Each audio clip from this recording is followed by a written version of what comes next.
But as you saw, it did just happen. Now I need to try and find a punch to press that out, get that out the rest of the way. But before I do that, let me see about getting, this thing is still pretty damn warm.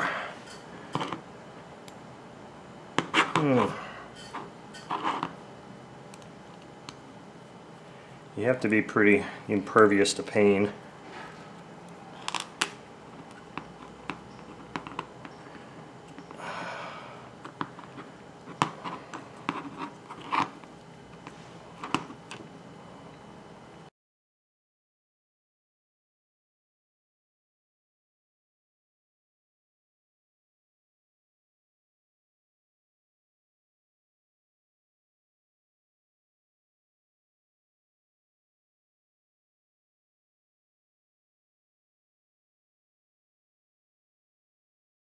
Okay, so things don't always go as planned, and it took a lot of effort to get this cam cover off. In fact, I marred it up a little bit. I ended up just putting this whole assembly and all the other parts in the ultrasonic for a long time.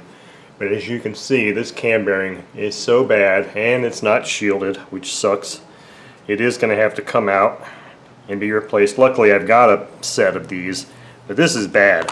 I still have not been able to get these cam followers out yet. I was hoping that with just a very strong magnet I could pull them out.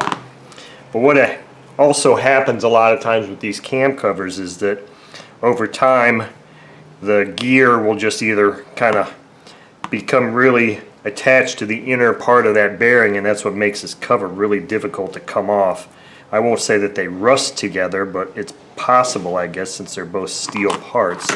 But hopefully this timing gear should just come right out now, unless it's got the same type of situation where it's just stuck in that bearing on the inside of the case, because this should just pull right out with a magnet very easily. So obviously, since I haven't got that out yet, I haven't been able to remove the crankcase or crankshaft and get the bearings out. So like I said, things don't always go as planned, and an engine that's never had any servicing done that's this old, this is pretty much what I expected to see. It's unfortunate, but I'm just going to have to keep working on this thing. Okay, so I had to resort to just old-fashioned needle nose pliers to pull this out. What I did though is I made sure that at least this cam follower was up and out of the way enough so that it wasn't interfering with this. I just pulled it out, so now this can go in the ultrasonic also. But I don't know if you can see in there how shitty that looks. That's going to be real fun to get out. I'm going to have to go probably to a hardware store, or maybe I can use one of my punches. I might have a punch here that's the perfect size. Let's see here. I've got a punch set here. One of these might be the perfect size to push. That one's a little bit too small. Okay, so this punch is the perfect size for me to use to push material in here. Now the bad thing is I'm not going to be able to use wax to do this. I'm going to have to use bits of small pieces of wet newspaper or something, because I've tried using the wax press-in method to remove uncaged bearings before, and the wax just pulls, squeezes right up through the unshielded bearing. So I'm going to have to use probably something like maybe some old pieces of paper towel or something like that, but that's probably going to be a separate video, or I just tell you that that's how I did it. But at least I've got a punch. Otherwise a wood dowel that's the right size would be good to use too. So now what I'm going to do is I can just push my cam followers straight down and out.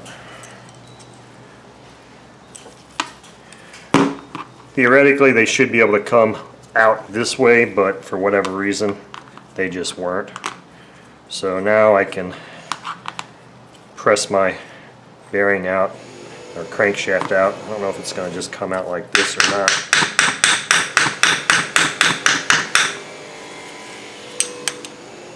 Looks like it might be wanting to budge, but that's not the ideal way to do it, but yeah, there it is. Alright, well, it's kind of too bad that the rear bearing didn't come out with it, but it didn't. So there's my crankshaft. Now I can put a couple other things in the ultrasonic cleaner that didn't actually get cleaned. I'm probably, I don't know if I'm going to have any benefit to putting this in there or not. But anyway, that's kind of where we stand with that. Okay, so I got this bearing just on the verge of popping out of this cover. In fact, it just did. Now what I did was, as you can see in here, I had a couple of paper towels that I was wiping off parts from LA with from the ultrasonic. As water in LA is totally awesome cleaner. It's irrelevant what it was. It was just moist paper towels. I figured, what the hell? I'll just reuse those paper towels and start making little round spitballs. And I was just pushing the little spitballs into the hole and then putting it on a firm surface and tamping it, and just kept tamping it and tamping it until I got quite a bit in there. And then I used some 3-in-1 oil to lubricate it really good, and I heated it up. I put it on the table and heated it up until I started to see the oil kind of start to smoke. And I just kept doing this. I just kept feeding it spitballs, tamping them in, and I don't know, there's 25, 30 spitballs right here all compressed, and that pushed that bearing out. Now the kicker is I'm gonna have to do the exact same thing down here. Now it's not impossible, it's just gonna be a lot more challenging to do. But it can be done, and that's what I'm gonna do. But it's a long process, and that's not really something I'm going to video, but that's how you do it. Now I have heard of somebody that actually drilled a hole here and destroyed the case and then filled it up, but I would not recommend that. There are other means of doing this if you have the patience and the wherewithal to do this and the knowledge. So what I'm going to do is, when I'm tamping this, I'm just going to make sure that my crankcase is firmly supported here, because I don't want to go poking a hole right through there. I'm not going to use something round. I'm going to have to find a piece of wood or something, or maybe I'll just put it in my wood vise over there so that it's flush, and make sure that's on something, and then just keep doing the same thing. I got plenty of yucky paper towel here I can use in my press here, so that's the process that's going to get used for removing these camshaft bearings. Okay. So here's a bearing from the cover and the plug that came out with it.